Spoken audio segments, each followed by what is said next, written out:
అంటే ఆమె అప్పుడు ఆ కాలమైనా ఇప్పుడు ఈ కాలమైనా కూడా ఎప్పుడు ఈ రామాయణం జరిగి 8,80,000 సంవత్సరాల క్రితం ఇయ్యాలి కాదు, ఏదో నిర్వచన గ్రంథాలు అది ఇవన్నీ మనం అంత సుదీర్ఘమైన కాలంలో వచ్చినటువంటి మరి రామాయణం ఆమె ఎప్పుడైతే శరీరాన్ని వదిలిపెట్టిందో అప్పుడు రామలక్ష్మణుడు ఇద్దరు కూడా ఆమె శరీరాన్ని దహన కార్యక్రమాలు పూర్తి చేసి ఆమె చేయడం జరిగింది. అప్పుడు ఆమె చెప్పింది, మొట్టమొదట నీవు సుగ్రీవునితో సంధి చేసుకో రామా, ఎందుకంటే వచ్చిన కార్యం ఆమె చెప్పడం వల్ల ఆమె తెలిసి చేసుకో, నీకు సీతాన్వేషణకి ఈజీగా ఉంటుంది మార్గం అని చెప్పి మొట్టమొదటి చెప్పినటువంటి చెప్పలేదు. అట్లా మరి ఆ రోజు రాముడు గొప్ప క్షత్రియుడు, గొప్ప మానవులలో గొప్ప మానవుడు, దేవతలలో దేవుడు. అట్లాంటి గొప్ప క్షత్రియ రాజు, రామ పరిపాలన అనేది అంత అద్భుతమైనటువంటి పరిపాలన. అట్లాంటి రాముడు ఏమో తక్కువ జాతి కులంలో పుట్టినాము అనేది సహజంగా అప్పుడు ఇప్పుడు ఇప్పటికీ ఉంది కదా, దాన్ని ఆమె ఏమన్నా అనుకుంటాడేమో అని అంటే ఆయన భక్తికి పరవశుడే కానీ కులాలకి మతాలకి ఇది కాదు, ఆయన వేరు చేసిండ వేరు చేయడు. అట్లా మరి భక్తి అనేది అంత గొప్పది. భక్తి అంటే ఏంటంటే అనన్యమైనటువంటి ప్రీతి, ఇష్టం. అట్లా మనకి ఆ ఆరాధన స్వామి పట్ల మనకి భక్తిలో భక్తి చేరుకుంటాం. కానీ ఏదో గుడికి వస్తాం, ఏదో దెబ్బ పడతాం, ఏదో దండం పెడతాం, ఏదో కోరిక తీరలేదంటాం. కోరికలు ఎట్లా తీరితే మీకు? కోరికలు తీరాలంటే శ్రద్ధ ఉండాలి మనకి. భక్తిలో మొట్టమొదటి ఏంటంటే ఇప్పుడు మనకి ఇతర మతస్థులు మీ అందరికీ తెలుసు, భయం ఉండాలి. భక్తి భయాన్ని బోధిస్తూ ఉంటారు. కానీ మన వాళ్ళు భక్తికి శ్రద్ధను జోడించారు. శ్రద్ధ, నువ్వు ఏ పనైనా శ్రద్ధ ఉండాలి. శ్రద్ధ లేకపోతే ఉపయోగం ఏముంది? పొలం పని చేయి, వ్యాపారం చేయి, వ్యవసాయం చేయి, నువ్వు ఏదైనా అది శ్రద్ధతో చేయాలి. పని వినాలి, శ్రద్ధతో వినాలి, చెప్పాలి, శ్రద్ధతో బాధ్యత కలిగి చెప్పాలి. ఇలా నువ్వు ఏది బాధ్యత శ్రద్ధతో చేసే ప్రతి పని మంచి సఫలీకృతం అవుతుంది అని చెప్పి మనకు ఆ శ్రద్ధను కలిపారు. ఆ శ్రద్ధతో చేస్తే నువ్వు పూజలో మంచి ఫలాలు వస్తుంది. అలా శ్రద్ధ లేకుండా ఇది యాంత్రికంగా జరగటం వల్ల మనం ఆ భక్తిలో సరైనటువంటి రసానుభూతి మనకు కలగట్లేదు. మనం సరైన ఫలితాలు పొందలేకపోతాం. ఎన్నిసార్లు దొరికిపోతాం, ఏవైనా కోరుకుంటాం, జరగలేదంటే ఎట్లా జరుగుతుంది? ఎందుకంటే దాంట్లో నీవు ఆర్తి లేదు. ఆర్తి ఉండాలి, జిజ్ఞాస ఉండాలి, ఉత్సాహం ఉండాలి, అట్లా శ్రద్ధ ఉండాలి. ఇవన్నీ ఉంటే మనకి భగవంతుడు నువ్వు ఎక్కడో ఉన్నాడంటే, ఇప్పుడు శబరిమాత రాముడిని వెతకరా. అర్థం చేసుకోండి, కథలో చాలా కీలకంగా ఉంటుంది. రాముడిని వెతకరా, రామనామాన్ని పట్టుకొని ఆ ఆశ్రమంలోనే ఆమె కూర్చుంది. కానీ రాముడే వచ్చిండాడు. మన కథలన్నీ తీసుకోండి. అది 14 లోకాల పైన ఉన్నాడు. ఆయన దగ్గర మనం పోగలమా? మనం పోలేము. కానీ ఆయన నామం ఉన్నది 2 అక్షరాలు. నువ్వు పట్టుకొని ఆయన కూర్చో, ఖచ్చితంగా ఆయన దగ్గర మనం పోలేము. కానీ మన భక్తి ఆయన కదిలిస్తుంది. మన భక్తి అనే నావల చక్కగా ఆయనకి మనకి ఏం కావాలో మనకు అభయం ఇస్తాడు. మన కోరికలు ఈ తుచ్చమైన కోరికలే కావాలి. ఈ తుచ్చమైనటువంటి ఈ మామూలు కోరికలకి అసలు భగవంతుని కోరుకోవాల్సిన అవసరమే లేదు. ఎందుకంటే నీ జీవన విధానం నువ్వు సరి చేసుకుంటే నువ్వు బ్రహ్మాండంగా నువ్వు రాణించగలుగుతావు సృష్టిలో. ఎందుకంటే ఇప్పుడు మీ అందరికీ తెలుసు, ఏ గ్రామంలోనైనా ధనవంతులు ఇల్లు బాగా ఉంటారు, వాళ్ళకేం భక్తి ఉండదు. వాళ్ళేం మనాలు పోయి గుళ్ళు పోయి పూజలు చేయరు, వాళ్ళేం టెంకాయలు పడరు, వాళ్ళేం మీరు దానాలు ఇవ్వరు. అయినా వాళ్ళు ఎందుకు బాగున్నారు? వాడి జీవన విధానంలో అతనికి ఏం కావాలో తెలుసుకున్నాడు, దాన్ని తగ్గట్టుగా నడుచుకొని సంపాదించుకొని కూడబెట్టుకోవడం మొదలుపెట్టాడు. అవునా?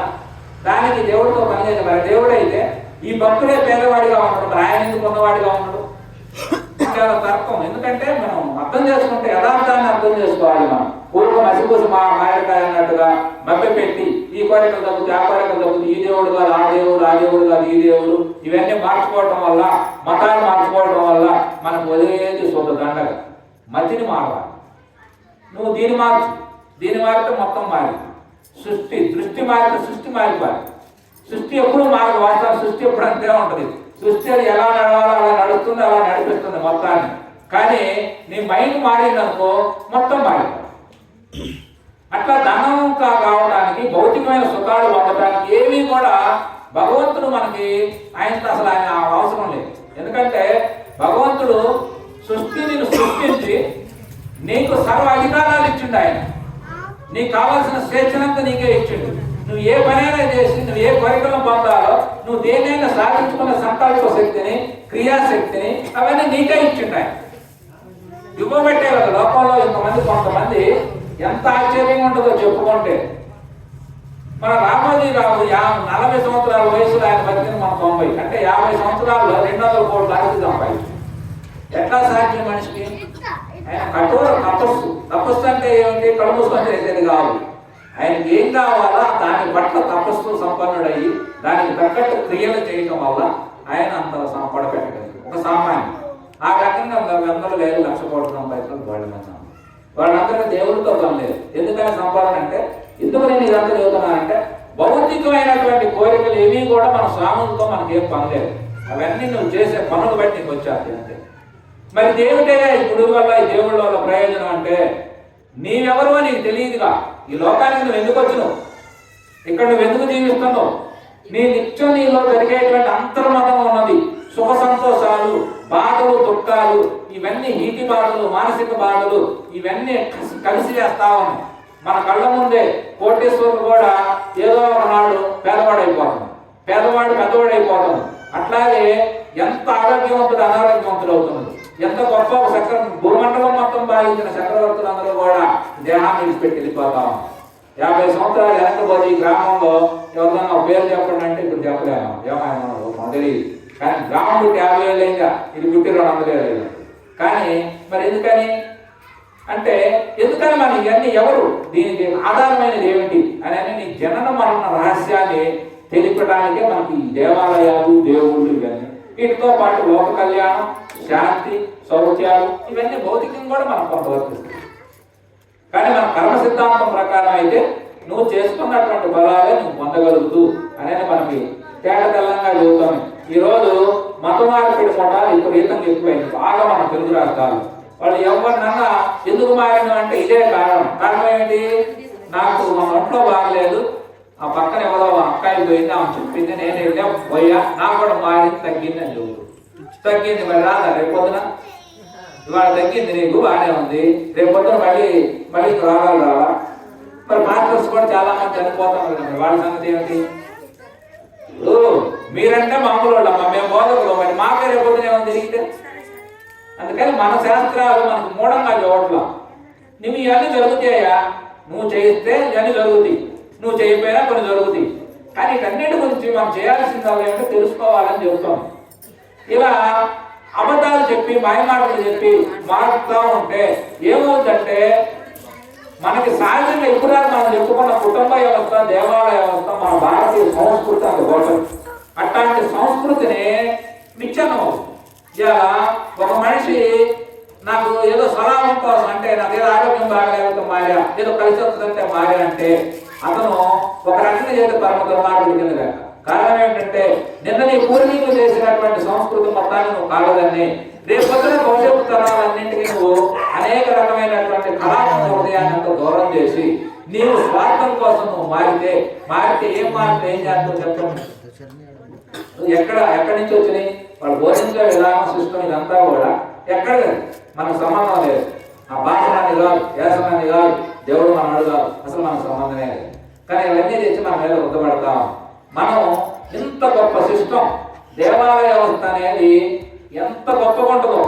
అందులో విగ్రహారాధన అంటే చాలా మందికి ఏమిటంటే, విగ్రహారాధన ఏమిటి, రాళ్ళను పూజించడం ఏమిటి, రప్పలను పూజించడం ఏమిటి, ఇవన్నీ అనుకుంటా ఉంటారు. దానికి మనకి వివేకానంద స్వామి ఒకరోజు పర్యటనలో పోతా ఉంటే, ఇట్లాంటి ఒక ఆయన రాజుగారు కూర్చొని, ఏమిటాయా మీరంతా రాళ్ళని ఇట్లా పూజిస్తూ ఉంటారు, ఏది దీనివల్ల ఉపయోగం, ఏది మూఢభక్తి ఉంటే ఆయన అడిగి. అంటే ఆయన దీనికి మాటకు ఉపయోగం లేదని చెప్పి పక్కనే ఉన్నటువంటి మంత్రిని పిలిచి, అదిగా గోడ మీద మీరు రాజుగారి ఫోటో ఉంది, ఒకసారి తీసుకురొచ్చిన తర్వాత అప్పుడు ఆయన ఏమన్నాడంటే ఆ మంత్రితో, అదిగో దాని మీద కుమ్మేయ, అయ్యో బలవాడు ఆయన మా రాజుగారు అయితే నేను ఎట్టు కుమ్మేస్తా, రాజుగారి ఫోటోగా రాజుగారు కాదుగా అన్న తర్వాత అప్పుడు ఆయన చెప్పిన మాట ఏంటంటే, వివేకానంద స్వామి, మనం ఈ రాయిని పూజించేది, చెట్టును పూజించేది, పుట్టను పూజించేది, ఇదంతా భగవత్ స్వరూపంగా ఆరాధిస్తున్నామే తప్ప మనకి అంతే తప్ప ఇది రాయి అని మనం రాయిని ఎందుకు పిలుస్తాం? దానిలో ఉన్న ఆ విధానంలో మనం అంత చక్కగా మరి అదే మరి రాజుగారు ఇప్పుడు రాజుగారు ఉన్నాడు, రాజుగారు ఆడన్నాడు కానీ ఆయన ఫోటో ఆయన కాదుగా. కానీ ఆ గౌరవ భావం మరి రాజుగారు అనే గౌరవ భావం ఉన్నట్లుగా మనం కూడా ఈ భగవంతుడే అనేటువంటి ఆరాధన అంతా కొనసాగుతూ ఉంటుంది. ఇక ముఖ్యంగా విగ్రహారాధనలో ఇంకా అంతర్ సూక్ష్మాలు ఏంటంటే మనం విగ్రహం అనేది అసలు ఏడన్నది ఇప్పుడు ఆ రాయి అది రాయి నిజంగా, కానీ అంతకుముందు అది అక్కడ ఉన్నటువంటి ఒక బంటే అది మనం అందరూ చూసాం ఏం కాదు. కానీ ఒక శిల్పి వచ్చాడు, శిల్పి వచ్చిన తర్వాత ఇది ఆంజనేయ స్వామిగా పనికొస్తుందయా అని ఆయన ఆలోచించాడు. చూసి ఆయన ఏం చేసిండంటే ఆంజనేయ స్వామి బొమ్మ ఆయన మైండ్లో ఉంది, ఆయన ఎలా ప్రసన్న ఆంజనేయ స్వామిగా ఉండాలో ఆయన తెలుసు. ఆయన ఏం చేశాడంటే ఆ రాయిలో ఆంజనేయ స్వామిని అలానే ఉంచి చుట్టూ ఉన్న పెంకులన్నీ తొలగించుకుంటూ వస్తాము. తొలగించేసరికి ఏమైంది, లోపల నుంచి ఒక మూర్తి బయటకు వచ్చింది. మరి అంతకుముందు లేడా, కొన్నాడు కానీ మనకు తెలియదు. కానీ ఆయన ఏం చేసిండు, ఆ మూర్తిని ఆయన చెక్కడం వల్ల ఆ కైలో ఉన్న పెంకులను తొలగించడం వల్ల అది విగ్రహం పూజారాధని పొందగలిగింది. అట్లాగే మనకు చెప్పే మహాత్ములు కథ ఏమిటంటే నీలో మంచి చెడు అనేటువంటి రెండు కలవలసినటువంటి మనసు, ఆ మనసులో దుర్గుణాలను నీ దుర్గుణాలను ఒక్కొక్కటి తొలగిస్తాము. దాంట్లో ఒక రకమైనటువంటి సద్గుణాలు కనపడదు. సద్గుణాలు కూడా తీసేస్తా ఉంటే లోన నీ ఆత్మదర్శనం అవుతుంది. ఆత్మదర్శనం విగ్రహారాధన. ఎంత గొప్ప మర్మం ఉంటుంది అనుకున్నాం ఇందులో. విగ్రహారాధన అంత ఉంటుంది. అంటే దీన్ని బట్టి ఏంటంటే నీలో ఒక గొప్ప మహాత్ముడు నిన్ను తయారు చేయవచ్చు. నీ ఆత్మ దైవమై ఉన్నది అనే దగ్గర చేసుకోవాలి. లేదా నీలో ఉన్న ఒక జ్ఞానమూర్తిని తయారు చేసి ఆయన్ని గొప్ప పూజనీయ స్థానాన్ని అలంకరించేటట్టుగా చేయడం. దానికి అంత మర్మం ఉన్నది. ఈ మర్మాలు ఎవరికి అర్థం కాక భౌతికమైనటువంటి లాలసులు భౌతికమైనటువంటి విధానంలో అమాయకులందరినీ మారుస్తూ ఉంటారు. అందుకనే గ్రామాల్లో ఈ చర్చిలు ఇవన్నీ బాగా ఎక్కువ అవుతుంది. అనేక రకమైన ప్రార్థనా మందిరాలు జరుగుతుంది. వాళ్ళు అంతకుముందు పూర్వం ఒక ఆదివారం బోధించేవాళ్ళు, కానీ వాళ్ళు ఏం చేస్తున్నారు, వారానికి 4-5 రోజులు బోధిస్తున్నారు. 4 చర్చిలు అంటే 8 మంది బోధిస్తున్నారు. మనకు బోధకులు లేదు, శాస్త్రాలు తెలియదు. గుళ్ళు మాత్రం కోట్లు పెట్టి గుళ్ళు కట్టడం. ఎందుకు కట్టమో తెలియదు. కట్టేటప్పుడు ఏదో ఆ ఉప్పెనలాగా ఊర్లో వాతావరణం వస్తుంది. ఆ వాతావరణం తల 50 రోజులు చేసుకుంటాం కట్టడం. తర్వాత కార్యక్రమాన్ని మనం పట్టించుకోం. కానీ వాళ్ళు ఏం చేస్తున్నారు, బోధ చెయ్యంగా ఏమవుతుంది, అమాయకులంతా చెయ్యంగా ఒక రాయి తగిలిద్దా 10 రాళ్ళు తగ్గుతుంది. అందులో ఒకటన్నా తిట్టంగా తిట్టు తగిలిద్దా. వాళ్ళ మాటల వల్ల ఒకప్పుడు అది ఏమీ లేనిది ఈ రోజు మనలో కూడా ఎంతో 20%, 30% వాళ్ళు పుంజుకోం. కారణం ఏమిటి, బోధకుల పరిస్థితి ఏంటంటే వాళ్ళకి అందులో ఆదాయం 10% నువ్వు ఇయ్యకపోతే పాపం జరిగింది, ఆదివారం చర్చికి రాకపోతే నీకు పాపం జరిగింది, పాప పుణ్యాలు పట్టుకు పెట్టారు. అందుకని వాళ్ళు ఏం చేస్తారు, ఖచ్చితంగా నువ్వు సంపాదించిన దాంట్లో 6 రోజులు కూలి నువ్వు 7వ రోజు కూలి ఆ యొక్క కాబట్టి చేయాల్సింది. కానీ మనకు ఏ రోజన్నా నువ్వు తీయమని ఎవరైనా అడిగేవాడు ఉన్నాడా? అర్చక స్వాములకు ఒక నియమం అన్నది. ఎందుకంటే భారతం స్పష్టంగా చదువుతుంది, ఏ కార్యక్రమం ఏం జరిగినా అర్చక స్వాములు నోరు తెలిసిన తీయమని అడగకూడదు. యథాశక్తి ప్రకారం ఉన్నారు. అంటే నువ్వు స్థాయి 10 రూపాయలు నువ్వు కలిగిన వాడు అనుకో, 2 రూపాయలు, 100 రూపాయలు కలిగితే 10 రూపాయలు, 1000 రూపాయలు ఉన్నాడు పంపించి. ఎందుకంటే దాని నియమం వాళ్ళు బ్రతకాలి కాబట్టి ఆ విధానంలో మన మాట కూడా ఎంత గొప్ప ఉండదు. ఇట్లాంటి మాయ పెట్టి మభ్య పెట్టే వ్యవస్థ అంతా పెరుగుతా ఉంది. దీనివల్ల ఏమవుతుందంటే రేపు పొద్దున రానున్న రోజుల్లో మన నుంచి అక్కడ మారిపోతే వంశపరమైన కార్యక్రమాలన్నీ దెబ్బతింటారు. అవునా? ఎందుకంటే వీళ్ళు దేవుడు పెడతారు రా, అవునా? దేవుడు పెట్టారా, ఆయన చూసి ఇంకొక ఆయన రానండి, వాళ్ళు పిల్లలు రారు, మనవాళ్ళు రారు, మరిపోతా ఉండే సిస్టమ్ అంతా మారిపోయి. సరే మన ఏ దేవుడైనా దేవుడే కనుక్కుందామంటే మన విధానం ఎట్లా ఉన్నది మీరు ఆలోచన చేస్తే మనంతా కూడా కలుపుకుపోయే విధానంగా ఉంది. ఎక్కడ వేరం. ఇప్పుడు మన గుళ్ళో 10 గుళ్ళు ఉన్నాయి. 10 గుళ్ళలో ఏ గుడికి పోయినా మనం అందరం కలిసే భయం చేస్తాం. ఈ గుడి వేరు ఆ గుడి వేరు అని మనం అనుకుంటారా? అనుకో. కానీ వాళ్ళకు ఉన్నది ఒకే దేవుడు, కానీ మన 4 కట్టుకుంటారు. ఎందుకు కట్టుకున్నట్టు అంటే వాస్తవానికి దేవుడు అంటే దేవుడి పేరు లేదు, వాళ్ళ పేర్లు పెట్టుకొని వాళ్ళ సంపాదన వాళ్ళ ఆలస్యం కోసం చేసి వాళ్ళ వ్యవస్థను తయారు చేస్తా ఉన్నారు, జనాన్ని మాయ చేస్తా ఉన్నారు. ఆ మాయలో నుంచి బయటికి రావాలంటే మనం ఇట్లాంటి ప్రజలకి చెప్పాలి. కొంత మనం చేయాలంటే ఏం చేయాలి, మనం పని చేయాలి. మన దేవాలయాల్లో సంవత్సరానికి కనీసం 2-3 నెలలకు ఒకసారి ఇట్లాంటి వాళ్ళు ఎవరైనా తీసుకొచ్చి మన శాస్త్రాలు ఏమిటి, మన ఆంజనేయ స్వామి ఎవరు, రాముడు అంటే ఎవరు, కృష్ణుడు ఏమిటి, భగవద్గీత ఏం చదువుతున్నది, మన పురాణాలు ఏం చదువుతున్నాయి, మన మహాత్ములు ఎలా నడుచుకున్నారు, ఎందుకు వాళ్ళు భోజన స్థానాన్ని అలంకరించారు, మనం ఎందుకని ఏ గుర్తింపు లేకపోతున్నాం, వీటన్నిటి కారణాలు ఏమిటి, అసలు దేవాలయం ఎక్కడ ఎందుకు కట్టాలి అని మనం ఇట్లాంటి ప్రశ్నలన్నీ వారు గురువు మహోతగా వినగలిగితే, అవి మన జీవితాల్లో మనం ఆచరించగలిగితే మనకు బ్రహ్మాండంగా హాయిగా మనం బయట పోవాల్సిన అవసరం లేదు. ఇవాళ ఏంటి మనకి ఎంత గొప్ప అవస్థ మంది, కానీ చెప్పేవాళ్ళు లేక చెడిపోయింది అన్నట్టు దాని గురించి ఆలోచించకపోవటం, చెప్పే మన పెద్ద పెద్ద సంస్థలు జనాల మీద పెద్ద పట్టించుకోకపోవటం, ఎవరు దాని వాడు పోతాం. ఈ వ్యవస్థలన్నీ చూడటానికి ఏముంటాయి, ఇట్లనే ఉంటాయి, కొన్నాళ్ళకి మనకు తెలియకుండానే వ్యవస్థలు పూర్తిగా మాయమవుతాయి. పట్టించుకోం, చెయ్యం, ఏమన్నామంటారు గుడి. అందుకని ఇవన్నీ మనం చేసుకోవాలంటే మన పెద్దలు పిల్లలు దీని మీద శ్రద్ధ వహించి ఈ కార్యక్రమాలన్నీ మనం చేసుకోకపోతే రేపు పొద్దున మనకు తెలియకుండానే మన కళ్ళ ముందే మొత్తం మారిపోయింది అనుకోండి, రేపు పొద్దున జరిగే పరిణామాలు రేపు చెప్పుకోవడానికి దేవాలయం ఉంటుంది కానీ అందులో ఏ కార్యక్రమం లేకపోతే ఏదైనా ఉంటే కానీ మనం ఒకసారి ఆలోచించవచ్చు. కానీ ఏకాత్మ భావన దెబ్బతింటు, ఐకమత్యం దెబ్బతింటు, ఆత్మతత్వం నీకు అసలు వాళ్ళకి దేవుడు అనే పదం వాడతలే తప్ప దేవుడి గురించి వాళ్ళకి తెలియదు. ఎందుకంటే దేవుడు ఒక్కడ కాదు, దేవుడు అనేక మంది దేవుడు, దైవం ఒకటే. దేవుడికి దైవానికి తేడా ఏమిటి? దేవుళ్ళంతా పుట్టి పెరిగి చనిపోయిన వాళ్ళే. మన దేవుళ్ళందరూ ఏ దేవుడు భూమండలం మీద మనం చెప్పుకునే దేవుళ్ళందరూ తల్లి తండ్రి కలయిక ద్వారా జన్మించి వారు ఉన్నతమైనటువంటి ఆలోచనలు తీసుకొని ఇంకా ఉన్నతమైనటువంటి జీవన విధానంలో ఏకాత్మ భావనతో జీవించి లోకమంతా కూడా సస్యశ్యామలంగా ఉండాలని వ్యక్తిగత జీవితాలు తగ్గినా పరుల జీవితమే తమ జీవితంగా మార్చుకొని జీవించినటువంటి మహాత్ముడే దేవుడు. రాముని స్టోరీ తీసుకోండి. రాముడి కథ మనకి ఏం చెబుతుంది? గొప్ప రాజయ్య, అసలు పాలకుడు అంటే ఇట్లా ఉండాలని చూపిస్తుంది. ఏదన్నా ఒక స్త్రీమూర్తి ఇట్లాంటి భర్త ఉంటే ఎంత బాగుండు నాకు అనుకుంటుంది, ఏదైనా చెల్లెలు చూస్తే ఇట్లాంటి అన్నుంటే బాగుండు అనుకుంటాడు, తమ్ముడికి ఇట్లాంటి అన్నుంటే బాగుండు అనుకుంటాడు, తల్లి కొడుకులు ఎవరన్నా పిల్లలు ఇట్లాంటి మా రాముడు మాకు ఒక్కడు పుట్టే చాలనుకుంటాడు. ఇట్లాంటి ఆదర్శవంతుడు రాముడు అంటే ఆయన పుట్టిండు పెరిగిండు మన కళ్ళ ముందే జీవించిండు, అవునా? ఆయన శుభ్రంగా వైకుంఠానికి చేశాడని నాకు చెబుతుంది. కృష్ణుని తీసుకో అంతే ఉంటుంది, క్రీస్తుని తీసుకో, మహమ్మద్ని తీసుకో, ఎవరినైనా బుద్ధుని తీసుకోండి, మొత్తం పుట్టి పెరిగి శరీరాన్ని వాళ్ళ కాల పరిమితి ప్రకారం జీవించి మొత్తం శరీరాన్ని సాధించారు. మరి ఈ దేవుళ్ళే, మరి దేవుడు ఒక్కడే, మరి ఈ దేవుళ్ళు ఎవరు? అందుకే ఈ దేవుళ్ళందరూ ఏ దైవానికి సృష్టి మొత్తానికి దైవం, భగవంతుడు, పరమాత్మ, పరం బ్రహ్మం, ఆది పరాశక్తి ఇవన్నీ మూల పదాలు. ఇప్పుడు నేను చెప్పిన ఈ 5-6 పేర్లకి వాటికి నామము, రూపము, గుణము ఉండదు.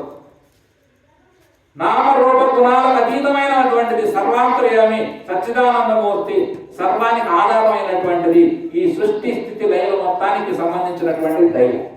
ఆ దైవానికి ప్రతినిధిగా ఈ దేవుడు. ఎందుకంటే మనం డైరెక్ట్గా దైవాన్ని చూడలేదు. ఇప్పుడు మనకు అందులో కరెంట్ ఉంది, మనకు తెలియదు, కానీ బరువు పెట్టి తెలిసింది, ఓహో ఇందులో కరెంట్ వచ్చింది. దేవుడు కరెంట్ తెలియదు కదా, ఈ మైక్లో మాట వస్తుందంటే కరెంట్ ఉన్నట్లు. ఇట్లా మంచిగా జీవించినటువంటి దాన్ని అంతా కూడా మనం దేవుళ్ళుగా చేసుకున్నాం, దేవుళ్ళుగా ఆరాధిస్తున్నాం. ఈ యొక్క కీలకం ఎవరికి తెలుసో ప్రపంచంలో ఎక్కడైనా అడగండి, ఏ గ్రంథంలోనైనా తెలియదు. దేవుడు ఒకడే, దేవుడు ఒకడు. అందుకే వాదోపవాదాలు, తగాదాలు, కొట్టుకోవటాలు, తిట్టుకోవటాలు ఇవన్నీ జరుగుతున్న కారణం ఏమిటంటే మతాల పైన, దేవుడి పైన ప్రపంచంలో యుద్ధాలన్నీ అక్కడే జరిగింది. ఎందుకు జరిగినాయి ఇలా అంటే దేవుడు ఒకడే అంటారు, చెవుడు ఎవరైనా అదే చెవుడు. ఇప్పుడు మనవాళ్ళు దేవుడు ఒక్కడే కానీ మా రావుడు అంటారు. లాస్ట్కి వచ్చేసరికి వాళ్ళు దేవుడు ఒక్కడే మొత్తం క్రీస్తు అని చెబుతారు. ఆయన ఇంకొక ఆయన మహమ్మద్ అంటారు. మహమ్మద్ క్రీస్తు అయితే మరి మిగతా దేవుళ్ళు అందరూ ఎవరు? అందుకనే దేవుళ్ళు వేరు, వాళ్ళు మంచిగా సింబల్స్, మంచికి ప్రతినిధులు అనేది మనం స్పష్టం చేసుకొని వాళ్ళలాగా మనం ఆదర్శంగా తీసుకొని వాళ్ళలాగా మనం కూడా జీవిస్తా దైవానికి మనం చేరువు కాగలిగితే, ఇప్పుడు దైవం ఒకటే, దేవుడు వేరు అనే దాంట్లో మనందరూ క్లారిటీగా, ఏ దేవుడైనా అందరూ కూడా జగద్గురువులు అందరూ కూడా. ఎందుకంటే గురువు వేరు.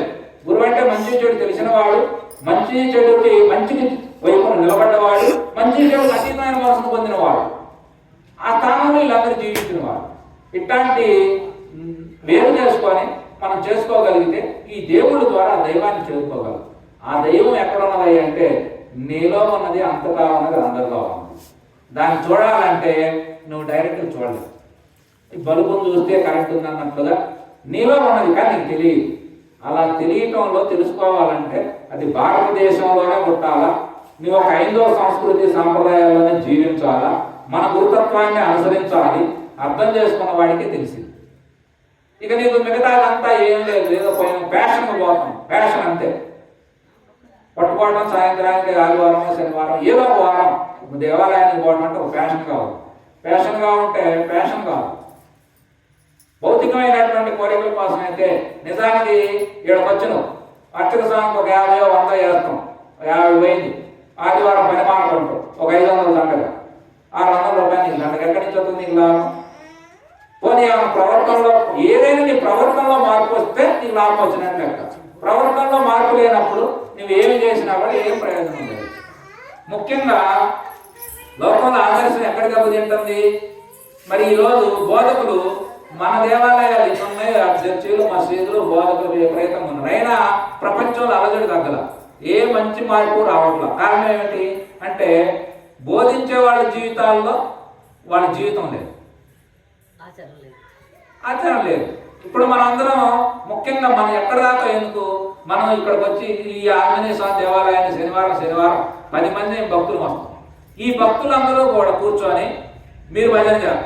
భజన చేసిన వాళ్ళ జీవితం దేనికి ప్రమాణం ఉంటే, ప్రమాణం అంటే ధనం కాదు, ప్రమాణం అంటే సంతృప్తిగా ఉండటం, ఐకమత్యంగా ఉండటం, నిండైన ప్రేమతో ఉండటం, క్షమాగుణాలు కలిగి ఉండటం, దయాగుణాలతో ఉండటం, అహింసను పాటించడం, త్యాగమూర్తిగా వెలుగొందటం. అలా ఎవడైతే ఉంటాడో వాళ్ళని చూస్తే లోకం మారి.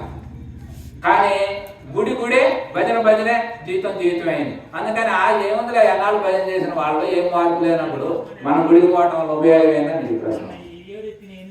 అలా ప్రశ్న రాకుండా ఉండాలంటే లోకంలో చెడ్డవాడి వల్ల లోకం చెడిపోయేది తక్కువ, మంచివాడి ఆదర్శం వల్ల ఎక్కువ చెడిపోద్ది లోకం. అంటే రోజు తాగి తిరిగి ఆయన జోదమాడి ఆయన్ని లోకం పెద్దగా పట్టించుకోదు. ఆయన గట్టిగా మారితే ఒక 2 3 మారుతుంది. కానీ ఒక మంచి వ్యక్తి చెడిపోతే ఆయన గురించి మొత్తం లోకం అంతా అదే చెప్పుకుంటుంది. ఆయన అటు చేసిండు. ఎందుకంటే మంచోడు అనేది తెల్ల పేపర్ లాంటి వాడు, ఆయన జీవితం చిన్న మరకబడ్డ కనపడుతుంది. అందుకని మన గుడికి వచ్చేవాళ్ళు వీళ్ళందరూ కూడా మంచి విధానంలో నడుచుకోగలిగితే, బోధించే వాళ్ళంతా వాళ్ళ జీవితంలో వాళ్ళ బోధనలు ఉండి వాళ్ళ జీవితమే ఆదర్శంగా ఉంటే లోకం ఎప్పుడు మంచిగా బ్రహ్మాండంగా సస్యశ్యామలంగా ఉంటుంది. అలా ఉండకపోవడం వల్ల మనకి ఏదో చేస్తూనే ఉంటాం, కొన్నాళ్ళు చేస్తాం, దాని రుచి ఏం తెలియదు. ఇప్పుడు మనకి ఈ మారే వాళ్ళందరూ కూడా అస్సలు భక్తి లేని వాళ్ళు అయితే అసలు వాళ్ళకి తెలియదు. కాకపోతే ఈ భక్తి చేస్తా గుడి కొత్త ఇంట్లో పూజలు చేస్తున్నటువంటి వాళ్ళు ఇన్నాళ్ళు కొలిసినాం కానీ మాకేం స్వామి కరుణించలేదని చెప్పి ఎవరో ఏదో చెప్పగానే అటువంటి మారటం వల్ల ఏమైనా ప్రయోజనం అంటే మారినప్పుడు ఏదో అద్భుతాలు జరుగుతున్నట్టు చూపిస్తారు. ఏం అద్భుతాలు ఏమి జరగదు. అందుకని ముఖ్యంగా వీటన్నింటినీ మనం అర్థం చేసుకోవాలి. దేవాలయాలు ఇవన్నీ కూడా అర్థం చేసుకోవాలి.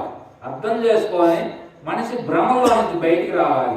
భ్రమ భ్రాంతి ఈ రెండింటికి రహితం కావాలంటే, భ్రమ అంటే మానసికంగా, భ్రాంతి అంటే అబద్ధాల కల్పంలో నుంచి, ఇవన్నీ కూడా ఈ సృష్టి అంతా కూడా ఇదంతా దైవ నాటకంగానే మనం అర్థం చేసుకునేటువంటి ఆ యొక్క జ్ఞానం మనకు తప్ప ఎవరికి లేదని చెప్పి మన శాస్త్రాలన్నీ తెలియజేస్తా ఉన్నాయి. ఆ విధానంలో మనం తెలుసుకొని మనం చేసుకుంటే, ముఖ్యంగా ఇప్పుడు చెప్పుకునేది ఏంటంటే తత్వం ఇదంతా. కానీ మామూలు విధానంలోకి వస్తే మన వ్యవస్థల్ని ఇవన్నింటిని మనం పరిరక్షిస్తాం. కనీసం గ్రామంలో 2 దేవాలయాల్లో భజన కార్యక్రమాలు అక్కడక్కడ మనం చేసుకుంటా. ఇప్పుడు చూడండి, మనం 10 మందిని కూర్చోవడం వల్ల చక్కగా దేవాలయం దీపారాధన జరుగుతుంది, సాయంకాలం కల్లాడుతున్నారు. దాని ప్రభావం ఈ ప్రాంతం మన గ్రామం మొత్తం పనిచేస్తాం. ఆ విధానంలో మనం కొనసాగాలంటే మనం కూర్చోవాలి. భక్తులు ఎంత సమయం పెడతాం చెప్పండి? 8 నుంచి 9 దాకా గంట సరిపోదు. గంటలో వారానికి 2 రోజులు 3 రోజులు పెట్టుకుంటే 3 గుళ్ళలో ఈ రకంగా మనం కార్యక్రమాలు చేసుకోగలిగితే, మీకు తెలియదు అట్లా ఒక 5 ఏళ్ళు 10 ఏళ్ళు ఒక కార్యదీక్షతో చేయండి. మీలో మీకు తెలియనంత మార్పులు మీరు చూడగలుగుతారు. ఎందుకంటే మేము చూసిన కాడి చెబుతాం. మేమంత కార్యదీక్షగా ఈ గ్రామానికి దగ్గర మాకు 20 ఏళ్ళ నుంచి పరిచయం ఉంది. అక్క భావాలు 20 సంవత్సరాల నుంచి వస్తా. మేము వచ్చినప్పుడు మామూలుగానే ఉన్నాం. కానీ ఈరోజు ఇట్లాంటి మరి జ్ఞానాన్ని, ఇట్లాంటి సత్య ప్రకటన ఎట్లా చేయగలుగుతున్నాం అంటే ఆ భక్తి, ఆ యొక్క అందులో మొత్తం అర్థం చేసుకునే విధానం, సాధనలు, సంపత్తులు ఇవన్నీ చేయటం వల్ల ఆ శాస్త్ర జ్ఞానం మన యొక్క తత్వం అంతా మనకి అబ్బుతుందంటే మనకున్న జిజ్ఞాస వల్ల అబ్బుతుంది. అందుకని మీరందరూ కూడా ముఖ్యంగా దేవాలయాలకు వచ్చే వాళ్ళ జీవితాన్ని మనం చక్కగా సరి చేసుకొని అర్థం చేసుకొని ఇట్లా మన దేవాలయాల్లో భజన కార్యక్రమాలు ఇవన్నీ మనం పెట్టుకోగలిగితే మనకి రానున్న తరానికి మనం మంచిగా అందించిన వాళ్ళం అవుతాం. సంపదలు అంటే మనం ఏదో భౌతిక సంపదలే కాదు, భక్తి, జ్ఞానం, దేవాలయం. ఈ గ్రామం బాగుందనుకోండి, గ్రామంలో ఒక నలుగురు మంచి వ్యక్తులు ఒక 50 సంవత్సరాల తర్వాత చెబుతారు ఈ దేవాలయం కట్టింది ఎవరంటే పలానాడు. ఈ దేవాలయం మీ ఊరు ఇప్పుడు మేమే ఊరు పోయాం అనుకోండి, ఈ ఊర్లో భక్తులు ఎవరు ఉన్నారా, భజన చేసేవాళ్ళు ఎవరు ఉన్నారా అని అడుగుతాం. పలానా పాఠశాల గారు సైరం ఉన్నాయని చెబుతారు. ఎందుకని వాళ్ళ పేరు ఎందుకు చెప్పాలి, మిగతా వాళ్ళ పేరు చెప్పకూడదా అంటే వాళ్ళు చేస్తున్నారు 10 ఏళ్ళు 15 ఏళ్ళ నుంచో ఆ కార్యక్రమాలు చేస్తూ ఉంటే కొన్నాటికి వాళ్ళ పేరే బయటకు వస్తుంది, వాళ్ళు కీర్తింపబడదు. 10 ఎకరాలు సంపాదించినవాడు ఎంత కీర్తింపబడుతుందో, కానీ 10 ఎకరాలు పోయితేమో ఇప్పుడు మనకు రాముడు చెప్పుకున్నాం, ఆయన 11,000 సంవత్సరాలు భూమండలాన్ని పాలించు, కానీ ఆయన వచ్చి ఇప్పుడు 8,80,000 సంవత్సరాలు అయ్యి అయినా ఈ భూమండలాలు ఆయన పేరు ఉండాల్సిందే. ఎందుకంటే ఆయన ధర్మ అనుష్ఠానం అలా వచ్చినటువంటి ఆ విధానంలో మనం కూర్చో ధర్మం అనేది అంత గొప్పది. మనకి ధర్మంగా జీవిస్తా, సత్యాన్ని తెలుసుకుంటా, ఆనందంగా మనం 10 మందితో కలిసి ఐకమత్యంతో ప్రేమతో హాయిగా ఇరుగు పొరుగు వాళ్ళతో అందరితో మనం బాగుండగలిగితే మన జీవితాలు బాగుంటాయి. ఇతరుల కోసం కాదు, మీకోసం. మీరు సంతోషంగా ఉండాలనుకుంటే ఇదే మార్గం. ఇప్పుడు మీ ఊరు రావాలంటే 4 దారులు ఉండొచ్చు, కానీ నేను దారి హాయిగా రహదారి తీసుకొచ్చి హాయిగా సముద్రం దగ్గర దించిద్ది కదా. అట్లాగే మనం సంతోషంగా ఉండాలంటే, ఆనందంగా ఉండాలంటే, మన హృదయం ఎప్పుడు మనసు శాంతిని పొందాలన్నా, హృదయం ఆనందంగా ఉండాలన్నా భక్తి అనేది అవసరం. భక్తి లేనటువంటి హృదయం బండరాయితో సమానం అని చెప్తున్నారు మహాత్ముడు. బండరాయిగా వర్షించేసి కానీ ఒక్క నీళ్ళు లేదు, విత్తనం అదేం పంట విత్తనం బాగవు.